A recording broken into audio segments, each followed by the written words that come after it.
আনন্দ ঘন পরিবেশের মধ্য দিয়ে শারদীয় উৎসব পালন করা হচ্ছে। বাগেরহাটের প্রতিটি মণ্ডপে মণ্ডপে চলছে এখন পূজা উৎসব এবং উৎসব বিভিন্ন আচার অনুষ্ঠানের মধ্য দিয়ে আজ সন্ধি পূজার মধ্য দিয়ে এবং নীলপদ্মর মধ্য দিয়ে এবং 108টি নীলপদ্ম দিয়ে আসলে সন্ধি পূজা হয় এবং আজকে আচার অনুষ্ঠান হয়েছে, নবমী পূজা শুরু হয়েছে। আমরা জানি যে সকাল থেকেই কিন্তু পূজার নানান ধরনের আনুষ্ঠানিকতা চলছে এবং এখন রাত গড়িয়ে এবং এখনও চলছে বিভিন্ন আনন্দ উৎসব। আমরা দেখেছি যে আসলে পূজা উৎসবের মধ্য দিয়ে এখানে দেখেছি যে একজনের মিলন মেলায় পরিণত হয়েছে। নানাভাষী মানুষ এই উৎসবে মেতে উঠেছে এবং উৎসবের আমেজ আমরা লক্ষ্য করেছি। শুধু শহরেই নয়, গ্রামগঞ্জে এবং উপজেলা সদরের বিভিন্ন এলাকায় কিন্তু আসলে এই পূজা উৎসব শুরু হয়েছে। গত বছরের তুলনায় এবছর কিন্তু এই শারদীয় উৎসবের আমেজ অন্যরকম আমরা লক্ষ্য করেছি। এখানে দেখেছি যে বিভিন্ন রাজনৈতিক নেতৃবৃন্দ রয়েছেন, তারা কিন্তু এখানে অনেকে কিন্তু উপস্থিত হয়েছেন এবং তারা কিন্তু অভয় দিচ্ছেন এবং কোনো রকমের অপ্রীতিকর ঘটনা না ঘটার জন্য তারা কিন্তু মাঠে রয়েছেন।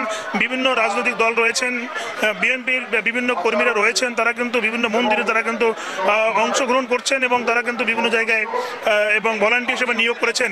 এমনকি প্রতিটা মণ্ডপে তারা কিন্তু নেতাকর্মীরা যাচ্ছেন এবং দেখছেন এবং তাদেরকে খোঁজখবর নিচ্ছেন কোনো প্রকার যাতে অপ্রীতিকর ঘটনা না ঘটে তার জন্য কিন্তু তারা মাঠে রয়েছেন। হিন্দু সম্প্রদায়ের যে সবথেকে বড় দুর্গা উৎসব, এটি যেন শান্তি শৃঙ্খলার সাথে উদযাপন করতে পারে সে ব্যাপারে সর্বাত্মক সহযোগিতা আমাদের করার জন্য আমরা সারা বাংলাদেশে এটা আমাদের জাতীয়তাবাদী দলের সকল নেতাকর্মীরা একই কাজ করছেন। আমরা বাগেরহাট জেলায় 638টা পূজা মণ্ডপ হয়েছে। প্রতিটা পূজা মণ্ডপে আমার পক্ষে যাওয়া সম্ভব না, তারপরেও আমি কয়েকটা উপজেলায় প্রতিদিন প্রায় 10-15টা করে পূজা মণ্ডপে আমি গিয়েছি নিজে এবং আমাদের উপজেলার প্রতিটি ইউনিটের সভাপতি, সেক্রেটারি বা ইউনিয়ন পর্যায়ে, ওয়ার্ড পর্যায়ে নেতৃবৃন্দদের সাথে আমরা কথা বলেছি, যোগাযোগ রাখছি, আমরা টিম করে দিয়েছি। তারা প্রত্যেকটি মণ্ডপে ভলান্টিয়ার হিসাবে আমাদের কিন্তু নেতাকর্মীরা কাজ করছে।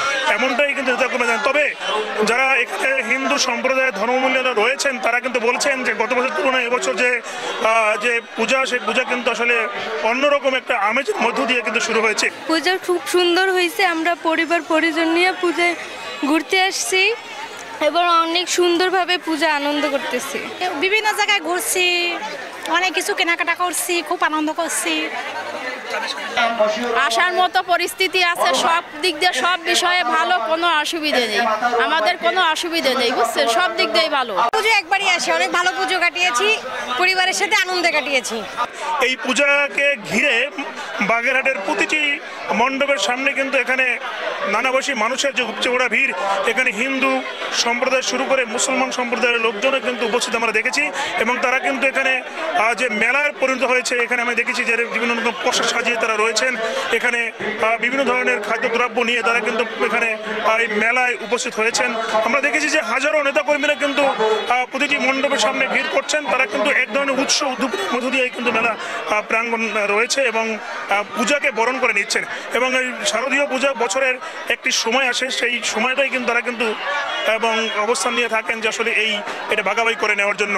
আমরা এখানে কথা বলছিলাম, স্থানীয় যারা নেতৃবৃন্দ রয়েছে তারা কিন্তু বলছেন তাদেরকে নানান সহযোগিতা করেছেন, কেউ আর্থিকভাবে সহযোগিতা করেছেন, কেউ সিসি ক্যামেরা দিয়ে, কেউ ভলান্টিয়ার নিয়োগ করে তারা কিন্তু এই পূজা উৎসবকে আরও সামনের দিকে এগিয়ে নেওয়ার জন্য এবং আনন্দ ঘন পরিবেশের মধ্য দিয়ে যাতে পূজা উদযাপন করতে পারে সে ধরনের সব ধরনের ব্যবস্থা নিয়েছেন।